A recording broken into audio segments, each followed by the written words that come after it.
Hi, I'm Taylor Pankratz with Holistic Planning, and today I wanted to talk about, have you outgrown your financial advisor? Stick around.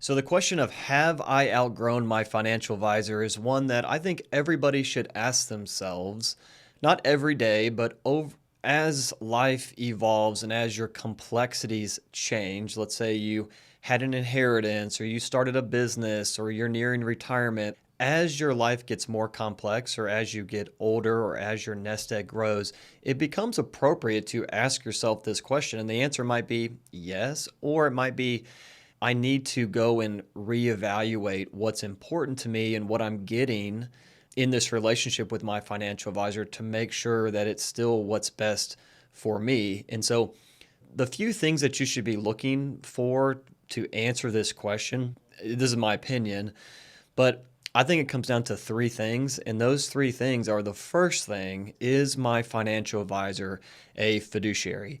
I think it's incredibly important that your advisor 100% of the time must do what's in your best interest. And if you are just seeing what holistic planning is about or just dabbling in what is a fiduciary, this concept of your financial advisor doing what's in the client's best interest, you might think this is what every financial advisor has to do, like it's a law or something. And the reality is, it's not a law that your financial advisor does what's in your best interest.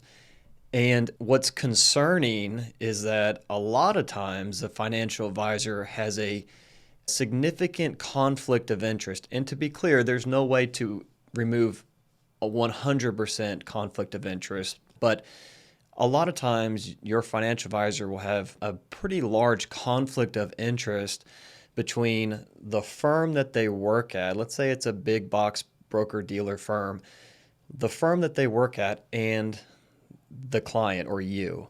And it's not specific to that you have a bad advisor or they're not a good person or anything like that. It's that the firm that they work for might want them to do something that is not in your best interest as a client because they want to make money, right? The firm wants to make money, and sometimes that would result in what's best for you is maybe something that's more, oh, this is just suitable for the client. It's not the best thing for them, but it's suitable. So I'm going to do that because my firm wants me to do that. And that becomes a big problem, in my opinion, when you have people that think their advisors has to do what's in their best interest, and the reality is they don't, unless you are using a 100% fee-only fiduciary advisor. And so that's something that as your nest egg grows and as your complexity grows, it becomes more and more necessary to be searching and seeking out a 100% fee-only fiduciary, because the stakes of what can happen when someone's not looking out 100% in your best interest, the stakes that are at risk are just elevated, right? And so you want to make sure that your advisor and you are aligned in what you're trying to do. And the best way to align those interests are to make sure that they're a fiduciary 100% of the time. So I think that should be table stakes for anybody that is looking for a financial advisor. I know that there's probably a ton of financial advisors that aren't fiduciaries like we are at Holistic Planning that would argue that's not important. But I think it's tremendously important, and I think that's what people want and expect. And so if your advisor is not 100% of the time a fiduciary, I think it makes sense to look to a place that is, because I think anything less than doing what's in the client's best interest 100% of the time you should be expecting that. The next thing that you should be asking yourself is, are the services that I'm getting still appropriate for where I'm at? So again, as you get more complex, you might want to start to have in-house tax preparation and planning done, right? You might not want to have to be the middleman between your financial advisor giving you investment advice and your CPA that's doing your tax return, right? Because in that scenario, you don't have anybody giving you tax advice. 9 times out of 10, your financial advisor won't be allowed to give you tax advice, and your CPA is 9 times out of 10 too busy to give you tax advice. And so nobody's giving you tax advice. You're getting investment advice over here, tax preparation over here, and you are in the middle hoping that somebody's doing some tax planning and nobody is, right? So what starts to make sense is having the in-house tax planning and preparation done by the same people that are doing your investments so that you aren't the middleman. You are sitting in the meeting with the CPA and the financial advisor, and they're putting together a game plan that makes sense for you, but you're not having to come up with a game plan, right? You are not the middleman. I think that is becoming more and more, not table stakes for the industry, but I think it's becoming more and more desirable by clients because they're starting to feel this shift in the CPA world of don't want to do tax planning, just want to do tax prep. And the financial advisors are typically not allowed to do tax planning. And that, in our opinion, at Holistic Planning, is where the real value lies, is in the tax planning. The tax prep, filling out your tax forms, is relatively easy if you know what you're doing. And the problem is that it's the tax planning of what are we doing every year? Why are we doing X, Y, and Z that really adds the value? It's not just filling out your 1040 form, right? So we see a tremendous level of value in bringing all of that in-house as your complexity grows. I don't necessarily think this is appropriate for someone that's 25 or 30 that is relatively simple unless they have a complex situation that's unique to them. But as you get older and you get into your 50s and 60s and 70s, it becomes very apparent that the amount of value that is out there from strategically tax planning, how to spend down your money in conjunction with how that makes sense with your investments. There's tremendous value there and synergy there that you don't want to be the middleman for. So the next thing you should be thinking about when you're asking yourself this question is investment choices, right?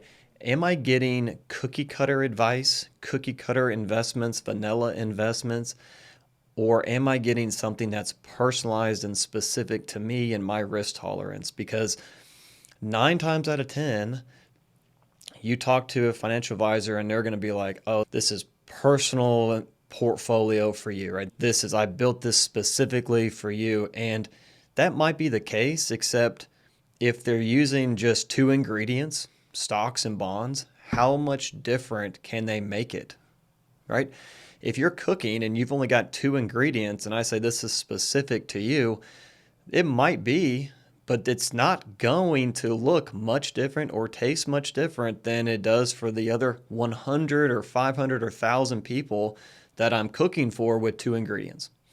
And so that becomes the issue is a lot of times these financial advisors are using very vanilla investment options to try to solve for very complex and sophisticated solutions.